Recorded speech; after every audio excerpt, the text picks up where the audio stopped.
Number 1 की बात सही लगती है। नंबर 2 एक वैज्ञानिक थे, अब वो एक साइंटिस्ट थे। नंबर 2 वो बोले कि हमें नंबर 1 की बात सही लग रही है। वे बोले हालांकि यंत्रों को बेकार कर देने में भी खतरा है। हालांकि यंत्रों को अगर हम बेकार कर देते हैं तो उसमें भी हमें खतरा है। इनके बेकार होते ही दूसरे ग्रह के लोग हमारे बारे में जान जाएंगे और जैसे ही ये यंत्र, क्योंकि जैसे ही ये यान नष्ट होंगे, यान से मतलब आप समझते हैं ना, अंतरिक्ष यान में आपने पढ़ा होगा, बहुत टीवी वगैरह में भी देखा होगा, यान होते हैं अंतरिक्ष यान जो बड़ी तेज़ी से जाते हैं आकाश की तरफ।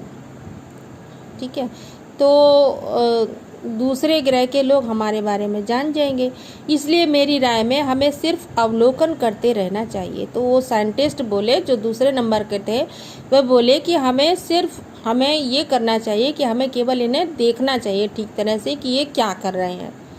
जहाँ तक हो सके हमें अपने अस्तित्व को छिपा ही रखना चाहिए।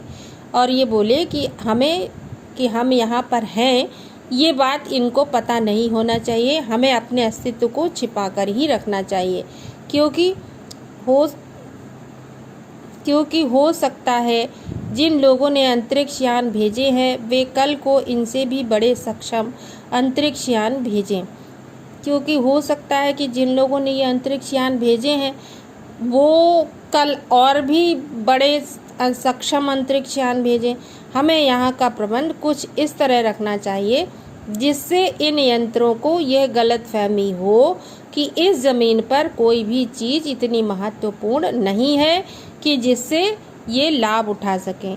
अब हमें क्या करना चाहिए कि हमें कुछ ऐसा प्रबंध करना चाहिए जिस यंत्रों को ये गलतफहमी हो जाए, ये भ्रम हो जाए कि यहाँ पर मंगल ग्रह पर ही तो रहते थे ये लोग, तो मंगल ग्रह पर ऐसी कोई महत्वपूर्ण चीज़ नहीं है जिससे कि ये लोग लाभ उठा सकें।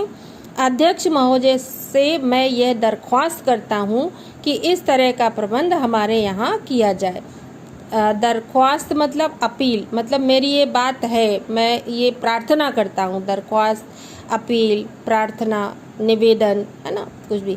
तो अध्यक्ष महोदय से मैं दरख्वास्त करता हूँ कि इस तरह का प्रबंध हमारे यहाँ किया जाए।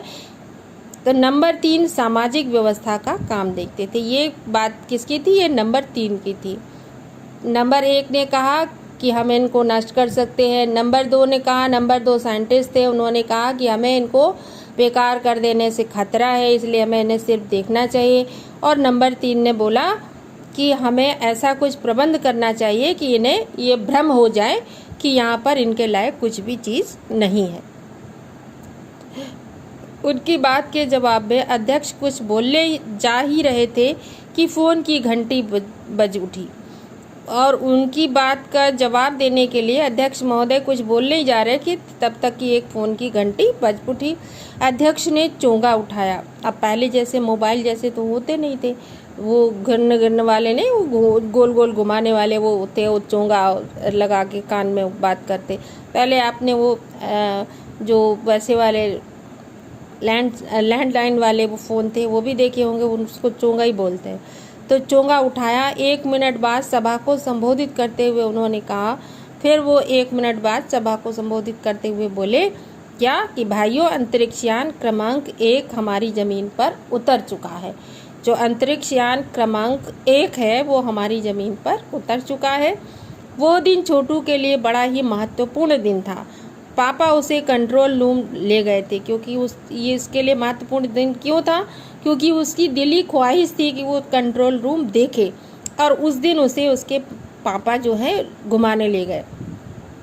यहाँ से अंतरिक्ष यान क्रमांक 1 साफ नज़र आ रहा था और वहाँ कंट्रोल रूम से वो साफ दिखाई दे रहा था। कंट्रोल रूम होता ही इसीलिए। कैसा अजीब लग रहा है यहाँ, इसके अंदर क्या होगा पापा? छोटू ने पूछा। तब छोटू ने पूछा अपने पापा से कि पापा ये कैसा अजीब अजीब सा लग रहा है, अभी इसके अंदर होगा क्या?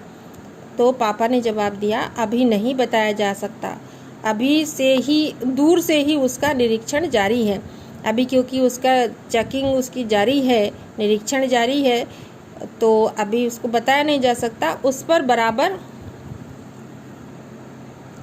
हमारा ध्यान है और हमारा ध्यान अब उसी पर है बराबर, और उसके हर अंग पर हमारा नियंत्रण है, यानी उसके हर एक अंग पर हमारा नियंत्रण है, हमारा वश, हम उसको वश में कर सकते हैं। वक्त आने पर ही हम अपना अगला कदम उठाएंगे, और जब समय आएगा तभी हम अपना कदम उठाएंगे। छोटू के पापा ने बताया। छोटू के पापा ने इस तरह से छोटू को बताया। उन्होंने छोटू को एक कंसोल दिखाया जिस पर कई बटन थे। एक कंसोल जिसमें कई तरह के बटन थे, लगे हुए थे, बड़ा सा होता है, उसमें बटन होते हैं। तो वो कंसोल दिखाया छोटू के पापा ने छोटू को।